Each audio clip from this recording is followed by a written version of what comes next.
Hey everyone, welcome back for another deep dive. Yeah. We've got a wild mix of stories today. Oh, yeah. A museum, a retail giant, and even a hospital, all facing some pretty big challenges.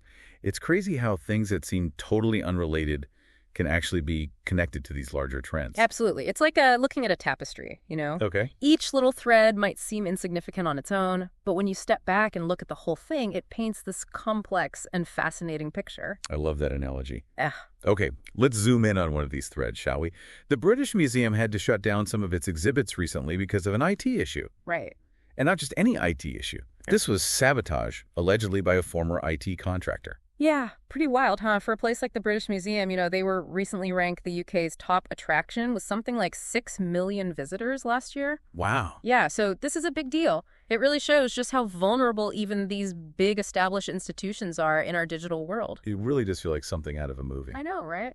Like you have this disgruntled ex-employee who can potentially hold priceless artifacts hostage with just a few keystrokes. And think about all the people who were planning to see those exhibits, Silk Roads and Picasso, printmaker. They had to close them down. Yeah, it's a tough situation. It's a reminder that in this day and age, one person with the right knowledge can cause major disruption. So what can museums like the British Museum do to protect themselves? Well, they have to find a balance between making their collections accessible to the public and keeping them safe from threats like this. It's like walking a tightrope, isn't it? Yeah, exactly. They need robust cybersecurity measures. Yeah. And I'm not just talking about firewalls and antivirus software. We're talking thorough background checks, strong access controls, and constant vigilance. It's about creating a culture of security at every level of the organization. Right. It can't just be an afterthought.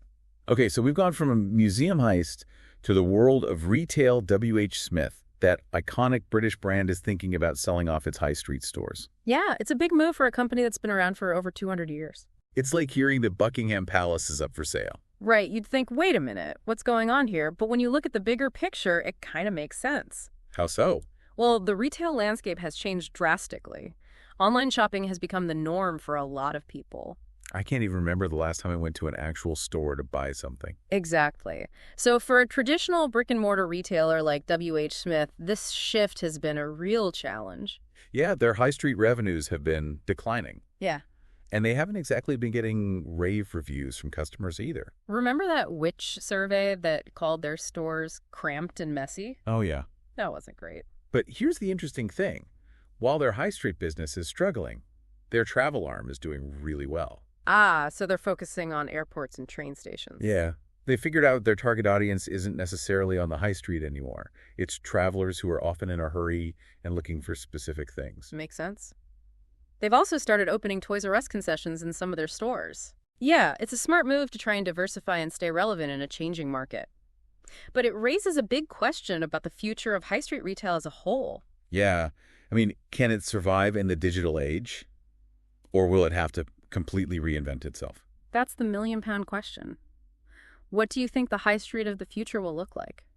That's a good question. Yeah, it is. Yeah. Well, maybe like a blend of physical and digital. Yeah. Like what if high streets became more like community hubs Yeah. with pop-up shops, workshops, artisan markets, things you can't really find online, and they could all be connected to digital platforms to create this personalized experience. I like that. That's a good idea. It's all about adapting and evolving, right? Just like W.H. Smith is trying to do. Right. Okay, so we've talked about a museum dealing with security threats and a retail giant trying to keep up with the times. Both of these stories are about adapting to change. Definitely. And it makes you wonder, are we doing enough to invest in the infrastructure and systems that we need to handle these changes? Which brings us to our last story for today, the state of our hospitals. Yeah, this one's a bit more serious, but it's super important. We've been covering the story of the Princess Alexandra Hospital in Essex, and it's been having some rough times. Rough times is an understatement. Yeah, leaking sewage, flooding, broken equipment. It's pretty bad. It's a prime example of what can happen when you neglect essential infrastructure. And it's not just an inconvenience either. These problems directly affect patient care and staff morale. Imagine trying to provide top-notch medical care when the building is literally falling apart around you. It's a tough situation, and it's frustrating too. They were promised a new hospital back in 2019, but now it's been delayed until at least 2032. Wow. Yeah, over a decade of delays and broken promises. And it's not just the Princess Alexandra Hospital. We've seen similar issues at other hospitals around the country, like Torbay and Leeds General Infirmary. It seems like there's a systemic problem, a lack of investment in our healthcare infrastructure, and it raises some important questions. How do we prioritize these essential facilities? What are the long-term consequences of neglecting them? What message does this send to the healthcare workers who are trying their best in these conditions? They're the real heroes in all of this.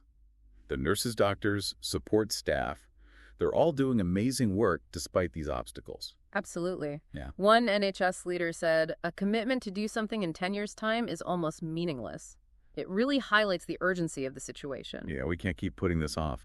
The well-being of our society depends on a functioning healthcare system. Right. We need to take action now. It all ties back to the bigger picture, doesn't it? Cybersecurity, adapting to the digital age, investing in healthcare. We're seeing a common theme here. The world is changing quickly, and we need to be proactive, not reactive. We can't just keep patching up old systems. We need to be innovative and forward-thinking. We need to build systems that are resilient, adaptable, and built to last. So what can we as individuals do? It's easy to feel helpless, like our voices don't matter. I hear you. But we can make a difference. It starts with awareness, understanding how these issues are connected.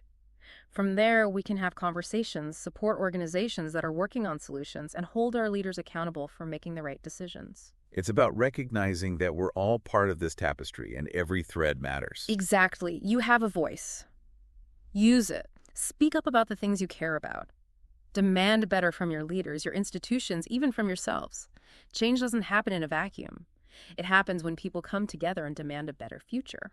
That's a powerful message, and I think it's the perfect way to wrap up our conversation today. Hmm. So as we wrap up this deep dive, what are your final thoughts for our listeners today? Like, what's the one thing you hope they take away from all of this?